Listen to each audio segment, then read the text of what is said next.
everyone, and welcome back. We are here with a surprise review with some surprise special guests. So this is Mark and Stephanie, our friends from Baltimore, and they came out as we were driving between Seattle and Salt Lake City, and we did a long weekend in Boise. So we're gonna hit you up with some Boise info. Like normal, we're starting with arts and culture. So we only spent a couple days there, but there was some really interesting stuff. They had something called Freak Alley, which was I think it was amazing. Yeah, it was like the coolest graffiti alley I've ever seen.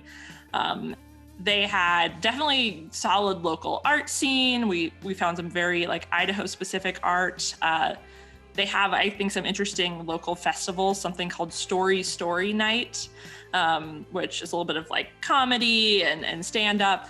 And it's actually funny for Story Night, you have someone get up and tell a story, but they're behind a curtain and someone else is like acting out the story that they're telling. So as you can imagine, some very interesting and colorful things happen at Story Night. Yeah. The one big downside I would say is that because it is kind of a small city, there's no real major league sports teams. So they do have Boise State, which is a huge football scene and seems to be the major sport of Boise. And has blue grass on the sports field. Yeah.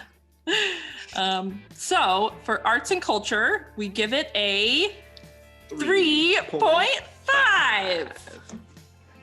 And then moving on to restaurants. This is Idaho, so the name of the game is potatoes. And there was one restaurant named The Fry Place that we went to. 6 types of potatoes that you could get. And they would cut them 6 different ways. They had dozens of salts you could choose from and dozens of different dip sauces. So you could eat potatoes for months and never have the same type of potato. It was amazing.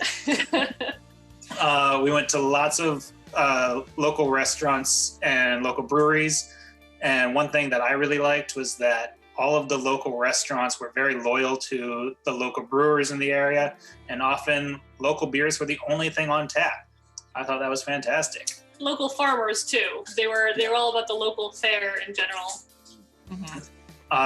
In the downtown area, there were a couple streets that were just kind of dedicated to restaurants, and so all of the cool restaurants and breweries were right in that area. So it wasn't too tough to get to where you wanted to eat.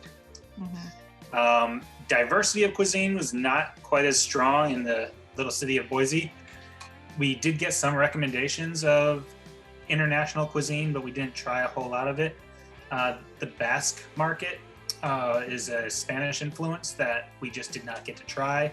And we did get some recommendations for other things, but I would say most of the food around there is American. Mm-hmm. So for restaurants in Boise, we're giving it a 4. All right. Jumping to neighborhoods. So we were kind of looking at neighborhoods from like, would we want to move here? Would we be able to afford? And what we found in Boise was very surprising.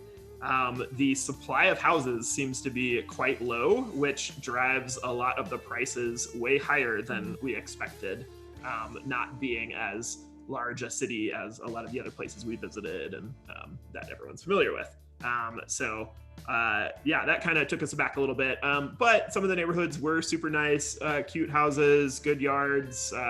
Seems like things were taken well care of. So definitely a good place to live if you can afford it.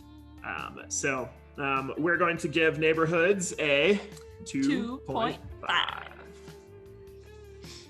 Next, we've got the outdoor activity scene. So number one biggest takeaway were the hot springs. Idaho is full of hot springs, and it's like being in a hot tub in the middle of like a national park. It was crazy. It was such a cool experience to be driving down through these beautiful hills to get to the hot springs, and then you just see a mountainside of stones steaming with all these little pools around that you just hop into and hang out for a couple of hours or however long you like, and all the different hot springs are all different temperatures too, so you could hop from one to another and so on and so forth. It was a very, very pool scene. So yeah, that's a really big outdoor activity and kind of subculture within the Boise area. There's also skiing with some super cheap local skiing run by the city. There's the Greenbelt, so that big, I believe it's Boise River, really nice belt that runs the entire length of it throughout the city at least, and in a nice loop type fashion. That also has, it's basically bike paths, running paths, walking paths. So that was a lot of fun to be right against the water and all this greenery, it's aptly named. City parks like Camel's Back was really neat to see, great views of the city with some hiking in there, biking, also kayaking and rafting on the rivers, lots of whitewater rafting too once you get immediately out of the city, and mountain climbing. It had a lot going for it on the outdoor activity scene. So for that, we rated it a 4.5. Jumping off of that, day and weekend trips. So the way that we are normally looking at is like, what other cities can we get to, and also what outdoor parks and areas can we go to for a night or a day that we're off on a holiday or a long weekend or something like that. And Idaho has a ton of stuff to do, which is super cool. What it doesn't have is other close cities. So you basically need to take a short flight or drive 5 hours or more to get to the nearest major city. But definitely has a lot of parks and things you can do in the different areas. On that, we're going to give it a 3. But traversability inside of Boise is much better. It's a big biking city. You see bikers all over the city, and the Greenbelt, as was previously mentioned, is fantastic. You can hop onto it from multiple points around the city and then ride right alongside this beautiful river. It's very well maintained. We actually saw it getting kind of updated in one section, even though it really was not breaking down by any means.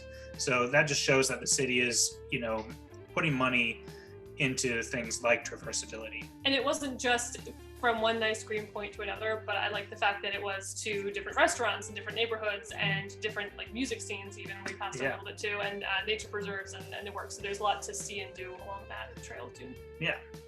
And it's a very small city, so it's easy to drive around. We never had any problems parking. Just nice in that sense. When you get out into some of the neighborhoods, sometimes there's no sidewalks, and so that can be a little annoying if you're walking a dog or doing things that require sidewalks. But other than that, traversability was very good. So we're going to give it a 4.5.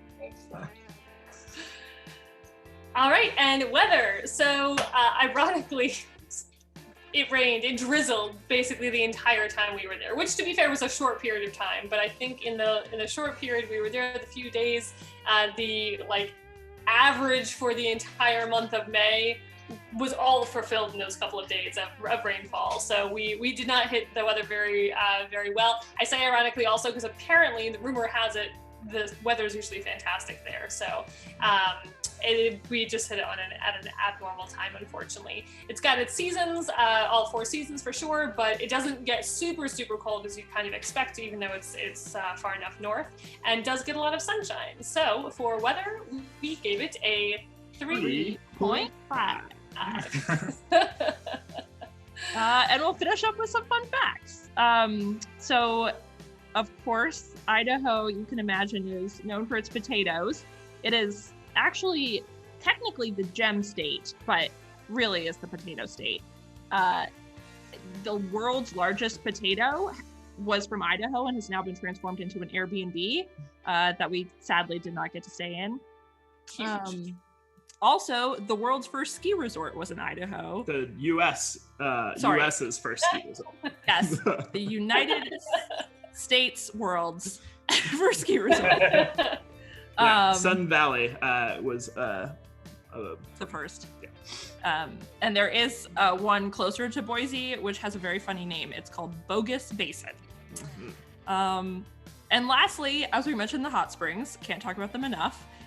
There are more than 140 hot springs in the entire Pacific Northwest, and there are more in the state of Idaho than there are in all of the other states combined. So that was super surprising and something we definitely took advantage of. Mm-hmm. One other cool thing we found was in kind of a nature preserve along the Greenbelt, where they had some sort of fish. I don't remember what type of fish, but it grew to like 6 or 7 or 8 feet long. I don't remember. Yeah, sturgeon. Yeah. But so that was super cool to see. But yeah, just like random little nature preserve. Yeah, it was like a Loch Ness monster. Huge. Great. But yeah, that's all we got. That's our review. Thanks for Yeah. watching. Yeah. Bye.